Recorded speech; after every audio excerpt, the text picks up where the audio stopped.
Hello అండి. అందరికీ good morning అండి. ఈరోజు మనం చెప్పుకోబోయే స్టోరీ యుగధర్మం బేతాళ కథ. ద్వాపర యుగం ముగిసి కలి అడుగుపెట్టిన దినాలలో ఒక కుగ్రామంలో ఒక బ్రాహ్మణ కుటుంబం ఉండేది. బ్రాహ్మణ దంపతులకు రామశాస్త్రి అనే ఒక్కడే కొడుకు. రామశాస్త్రి తండ్రి పౌరోహిత్యం చేసి పొట్టపోసుకున్నాడు. తండ్రికి వార్ధక్యం వచ్చాక ఆ పని రామశాస్త్రి పైన పడింది. ఒకనాడు రామశాస్త్రి ఒక ఇంటికి పెళ్లి చేయించడానికి దూరగ్రామం వెళ్ళాడు. పెళ్లి పూర్తి అయింది. రామశాస్త్రి సుష్టుగా భోజనం చేసి పెళ్లివారు ఇచ్చిన సంభావన, కానుకలు, దానాలు తీసుకుని స్వగ్రామానికి బయలుదేరాడు. వైశాఖ మాసపు ఎండ మహా తీవ్రంగా ఉన్నది. విందు భోజనంలో నెయ్యి జాస్తిగా తాగిన కారణం చేత రామశాస్త్రికి నోరు ఆర్చుకుపోసాగింది. ఎంత దూరం వెళ్ళినా ఒక బావి గాని చెరువు గాని శాస్త్రికి కనిపించనే లేదు. అయితే దారిలో ఒక చెరుకు తోట కనిపించింది. తోటకు సంబంధించిన వారు ఎవరైనా కనిపిస్తే వారిని అడిగి ఒక చెరుకు దంటు పుచ్చుకొని దానితో తన దప్పిక తీర్చుకుందాం అనుకున్నాడు రామశాస్త్రి. కానీ అక్కడ ఎవరూ కనిపించనే లేదు. ముందు ప్రాణాన్ని నిలుపుకోవడం అన్ని ధర్మాలలోకి గొప్పది గనుక రామశాస్త్రి ఒక చెరుకు గడ విరిచి దాన్ని తీసి దాని రసంతో దప్పిక తీర్చుకుని పోయే ప్రాణాన్ని నిలబెట్టుకున్నాడు. తీరా ప్రాణం నిలిచాక అతనికి అనుమానం వచ్చింది. తాను చేసినది దొంగతనం కాదా? చెరుకు తోట ఎవరిదో తెలియదు.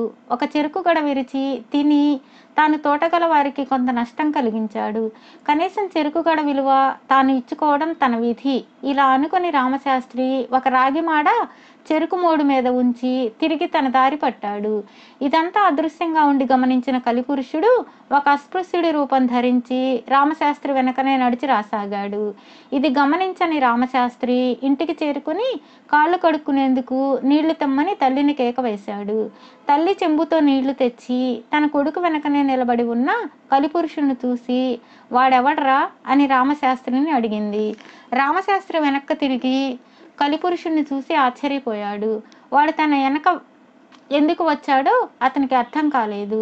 రామశాస్త్రి తల్లి అడిగిన ప్రశ్నకు కలిపురుషుడే జవాబు చెబుతూ, నేను కళ్ళు తీసే కాలిగాడిని అమ్మగారు. ఈ అయ్యగారి దారిలో నా దగ్గర కళ్ళు తీసుకుని తాగి డబ్బుల కోసం ఇంటికి రమ్మన్నాడు. అందుకని వెంట వచ్చాను అన్నాడు. అయ్యో దైవమా అని రామశాస్త్రి తల్లి మూర్ఛపోయింది. ఇంతలో రామశాస్త్రి తండ్రి బయటకు వచ్చి ఏమిటది, ఏమైంది అన్నాడు. ఆయన తన భార్యను లేవనెత్తుతూ ఏం జరిగిందిరా అని కొడుకును అడిగాడు.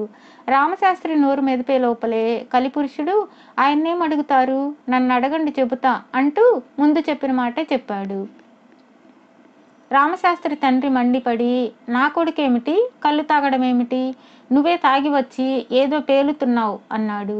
కలిపురుషుడు తొణక్కుండా అబద్ధం ఆడటానికి నాకేం పని, నా మాట నమ్మకం లేకపోతే నీ కొడుకు చేత ఇంత ఉప్పు తినిపించు, తాగిన కళ్ళంతా కక్కేస్తాడు, నిజం దానంతట అదే బయటపడుతుంది అన్నాడు.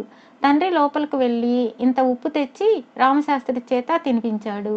ఉప్పు మూలాన రామశాస్త్రికి వాంతి అయింది. ఈ లోపల రామశాస్త్రి తాగిన చెరుకు పానకం పొట్టలో పులిసిపోయి కళ్ళు వాసన కొట్టింది. తన కొడుకు నిజంగానే కళ్ళు తాగాడన్న నమ్మకం రామశాస్త్రి తల్లిదండ్రులకు ఏర్పడిపోయింది. రామశాస్త్రితో తండ్రి నీ వంటి గుణవంతుడు లేడని నేను చాలా గర్వపడుతూ వచ్చాను. మన కులానికి వంశానికి అప్రతిష్ట కలిగేలా చేశావు. ఇక నుంచి నీకు మాకు సంబంధమే లేదు. మాకు కొడుకు లేడు, నీకు తల్లిదండ్రులు లేరు. నువ్వు ఆ అస్పృశ్యుడితోనే వెళ్ళిపో అంటూ భార్యతో సహా ఇంట్లోకి పోయి తలుపులు మూసేశాడు. రామశాస్త్రికి దుఃఖం ముంచుకొచ్చింది. ఏ పాపము చేయని తన పైన ఈ నింద ఎలా వచ్చింది? తాను ఎన్నడూ ముఖమైనా చూడని అస్పృశ్యుడు తనపై ఈ అభాండం ఎందుకు వేశాడు? తనకేమీ అంతుపట్టలేదు. అతను వెళ్ళిపోతున్న కలిపురుషుడు వెంటపడి అయ్యా నువ్వెవరు?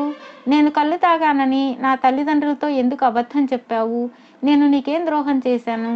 ఎలాంటి పాపము చెయ్యని నాకు కులభ్రష్టత్వ శిక్ష ఎందుకు విధించావు అని అడిగాడు. కలిపురుషుడు రామశాస్త్రి కేసి తేరిపార చూసి నువ్వు మహా పాపం చేశావు, అందుకే నీకు శిక్ష విధించాను. నీ మనసు పరీక్షించి తెలుసుకో, నువ్వు చేసిన పాపం తెలుస్తుంది అని అంతర్ధానమయ్యాడు. బేతాళుడి కథ చెప్పి రాజా రామశాస్త్రి చేసిన పాపం ఏమిటి, తెలిసి చెప్పకపోయావో నీ తల పగిలిపోతుంది అన్నాడు. దానికి విక్రమార్కుడు కాపలా లేని తోటలో తన ప్రాణం నిలుపుకునేందుకు ఒక చెరుకు గడ తీసుకోవడం తప్పనుకోవడమే రామశాస్త్రి చేసిన పాపం. అతనిలో కలిధర్మం అప్పటికే తల ఎత్తింది. అందుచేతనే తాను తిన్న చెరుకు గడకు ధర కట్టి రాగి మాడను ఇచ్చాడు.